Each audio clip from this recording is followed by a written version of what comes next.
أعوذ بالله من الشيطان الرجيم. بسم الله الرحمن الرحيم. ولا يبدين زينتهن إلا لبعولتهن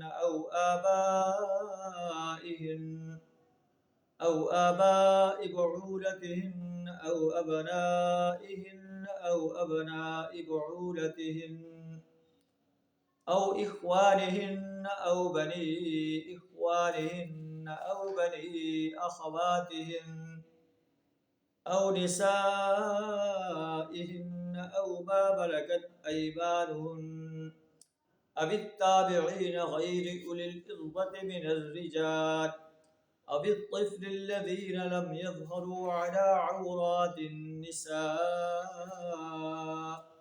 صدق اللہ العظیم. اللہ تعالیٰ ارشاد فرما رہا ہے کہ عورتیں اپنی زینت کو جو ہے ظاہر نہ کریں مگر جو خود بخود ظاہر ہو جائے. اور زینت کس کے سامنے ظاہر کر سکتی ہیں؟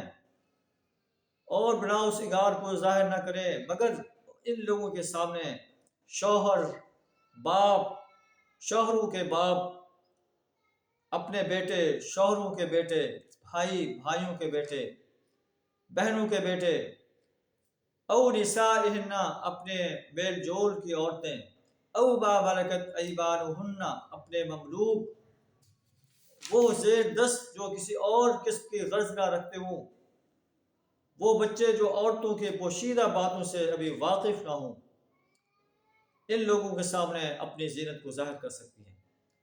وَلَا يَضْرِبْنَ بِأَرْجُلِهِنَّ لِيُعْلَمَ مَا يُخْفِينَ مِنْ زِينَتِهِنَّ اپنے پاؤں زمین پر مارتے ہوئی نہ چلا کریں کہ اپنی جو زینت انہوں نے چھپا رکھی ہو اس کا لوگوں کو علم ہو جائے.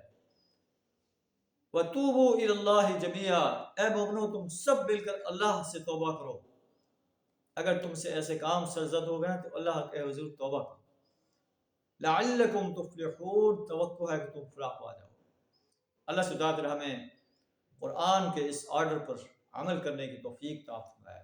وآخر دعوانا الحمد للہ رب العالمین.